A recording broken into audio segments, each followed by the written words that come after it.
বড় কারণ হচ্ছে বিজেপি অবস্থা, বিজেপি একটা আপাবাজি দল ত্রিপুরাবাসীর সঙ্গে প্রতারণা করছে। তাদের সঙ্গে কথাবার্তা বলে আমরা জানলাম যে আপনারা কি কারণে যোগদান করছেন না। ওরা যে বক্তব্য ইন্ডিভিজুয়াল ক্ষেত্রে বক্তব্য রাখেন না, ওনাদের থেকে যে সমর্থন পেয়েছে যে ভারতীয় জনতা পার্টি দিয়ে মানুষের উপকার করা সম্ভব না, এটা একটা লুটে ফুটে খাওয়ার উদ্দেশ্যে নিয়ে এখানে এসছে। এবং সবচেয়ে জিনিস হচ্ছে কর্মীদের ডিসপোজেবল সিরিঞ্জ হিসেবে তারা ব্যবহার করে চলে ফেলে দিচ্ছে।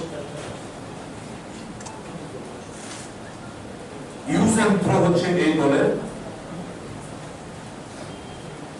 সিস্টেম, চিন্তাধারা।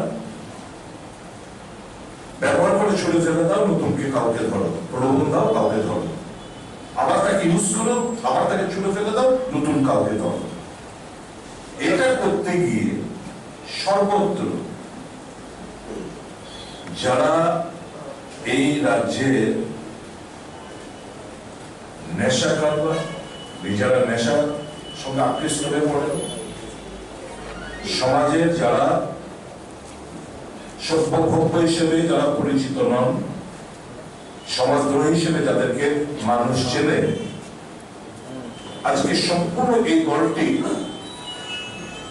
এদের উপর ছেড়ে দেওয়া হয়েছে সমস্ত গুন্ডা পান্ডা এবং সমাজদ্রোহীদের হাত। কাজে এখানে ভালো কর্মীদের যারা স্যাক্রিফাইস, যারা বিভিন্ন সময়ে বিজেপিকে শক্তিশালী করার জন্য প্রচুর খাটুনি খেটেছে, তাদের আজকে দলের কোনো মান সম্মান তাদের নেই। কাজে একমাত্র ওরা বলছে, একমাত্র কংগ্রেস হচ্ছে দল সকল অংশের মানুষকে নিয়ে চলতে সক্ষম। কংগ্রেস হচ্ছে একমাত্র দল যারা পার্ট ধর্ম নিয়ে রাজনীতি করে না। কংগ্রেস হচ্ছে একমাত্র দল যারা গরিব মেহনতি মানুষ, শ্রমিক, কৃষক, পিছিয়ে পড়া জনগোষ্ঠীদের জন্য চিন্তা ভাবনা করেন। তাদের আস্থা পুরোটা কংগ্রেসের উপর, এবং সেই কারণেই বিজেপি ছেড়ে কাতারে কাতারের মানুষ আজকে কংগ্রেস দলে যোগদান করছে। জিজ্ঞেস করলাম তৃণমূল কংগ্রেস বন্ধুদের যারা এখানে আজকে যোগদান করছে, ওনারা বলবেন উদ্দেশ্য যদি মহৎ হয়ে থাকতো তাহলে আমরা তৃণমূলে থাকতাম।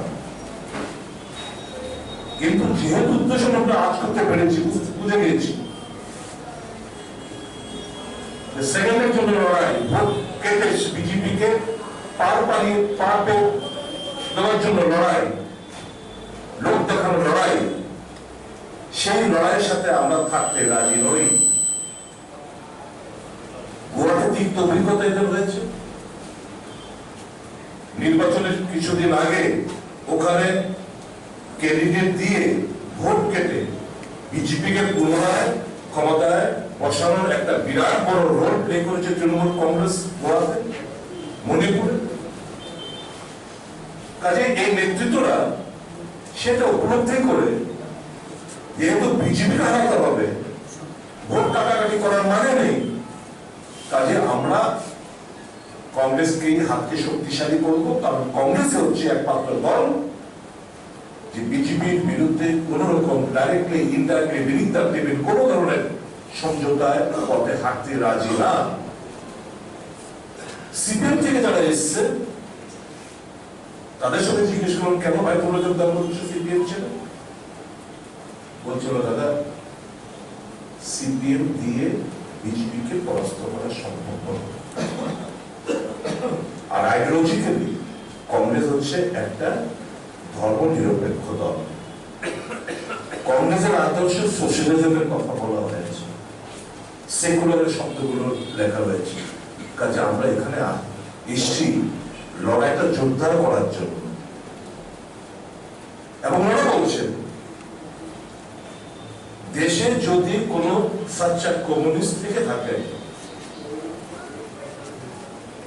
তাহলে তো সেটা কংগ্রেস দলের নেতৃত্ব।